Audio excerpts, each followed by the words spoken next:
So we've had a lot of projects going on. We always have projects going on, I know. But last week was a really big push because at the end of last week, I actually took off for a couple days and went and had some fun in Charlotte. But last week, we hammered out the first 3/4 of the week. We had a lot of stuff going on and a lot of stuff to get done before I left. And we did it.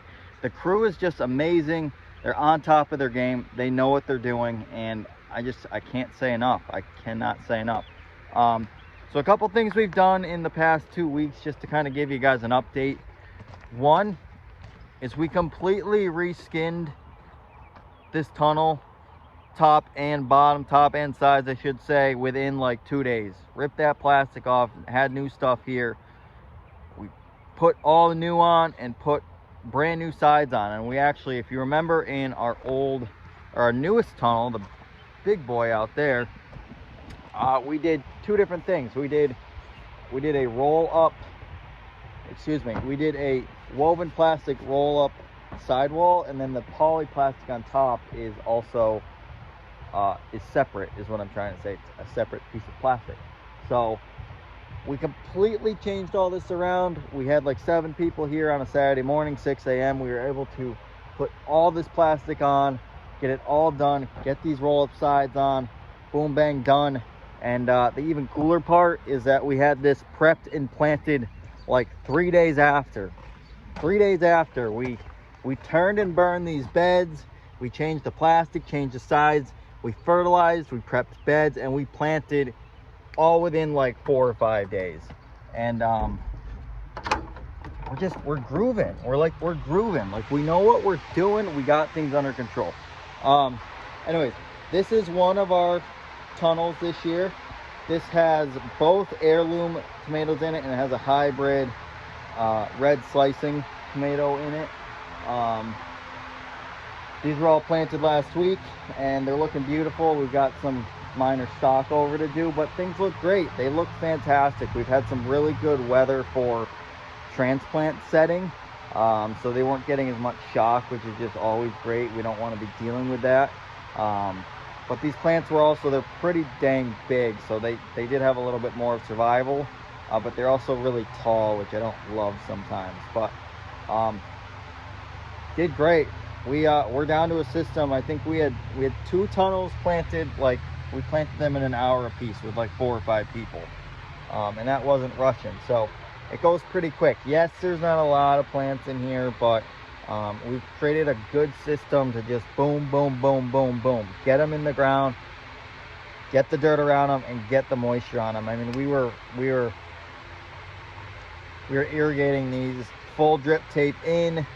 I guess let me back up a little bit. So we prep our beds, we get our fertilizer laid, we prep the beds, we rototill them with a rototiller, make a nice fluffy bed. Yeah, they say you're supposed to let the fertilizer settle in the ground for like 2 weeks. We're turning and burning, like I'm saying. You know, we're going right from our winter crops and like right into our summer crops. So it's not like the healthiest for the soil, but we're trying to get the most bang for our buck. Can you prove me wrong? Won't you? An ideal world, yes, I would definitely let these sit for 2 weeks if I had the time. But we don't typically have issues with fertilizer burn. We try to evenly spread it over the bed, and then it gets incorporated like 6 to 8 inches throughout the bed, deep and over a 3-foot swath. So we typically don't deal with any fertilizer burn with these, even planting right away. But the key to that is it's getting the moisture on those plants right away and making sure it stays there. And so we were able to prep these beds, like I said, get them planted like within an hour. And then we were able to get the drip tape in here all laid out because we put it in after we plant just so it's easier. We got the drip tape in here. It was already ready to go outside the tunnels. Pulled that in over the beds, got it hooked up to the main line, and we were irrigating within an hour or two. And that first day we let that run for like 5 or 6 hours and just trickling that water right into those beds. And we're still like 5 days ago we did this, and there's still a lot of moisture in the ground, so we haven't watered again because I don't want to drown these suckers out right now while it's still a little chilly, it's cloudy. But honestly, we haven't had like decent sunshine in like a week, so we're hoping that that turns around. But this is our first tunnel. Again, it looks really good. I'm really happy.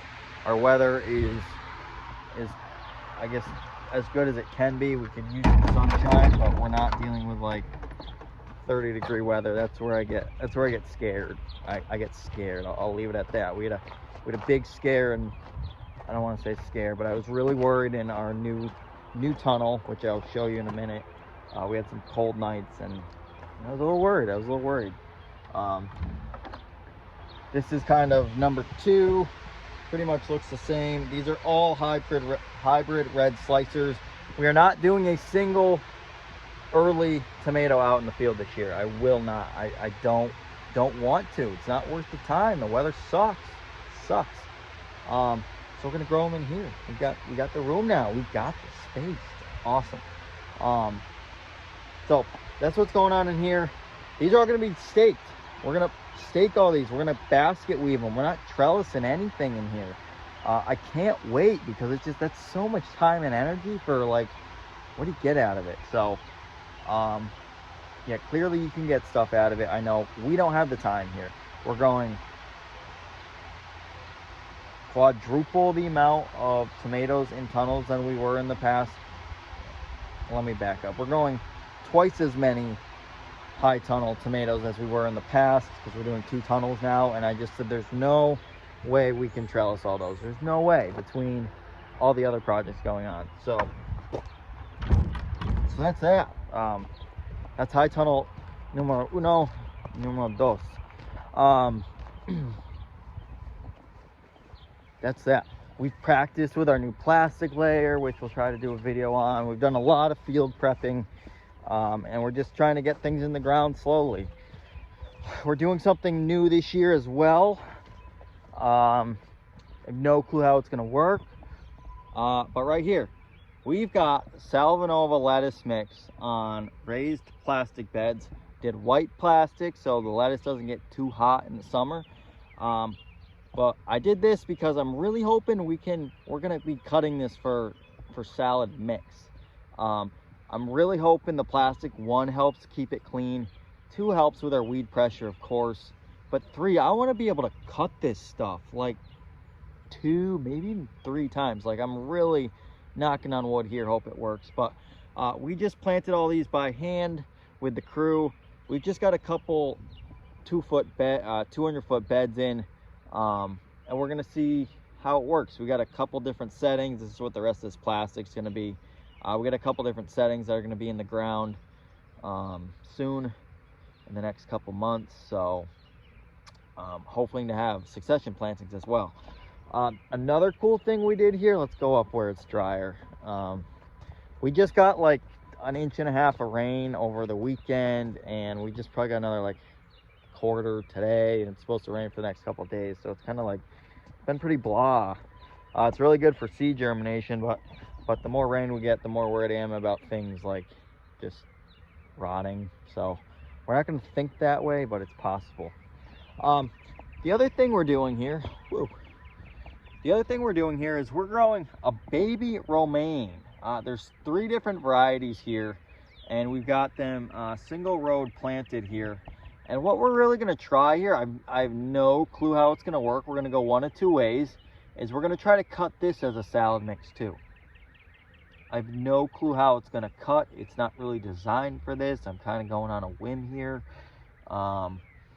In worst case, if that doesn't work, we're going to sell this as baby romaine heads in a 3-pack or something. People love romaine, they love that smaller size, and they're really into that. But we're really going to try to go for like a romaine salad mix. I don't know. Could fail. Don't know until you try, right? So that's that. That's a couple other cool things going on the farm. So stay tuned for more to come. I've got one awesome, really cool project that we just finished, or we're still working on. It's gonna blow your mind. Stay tuned.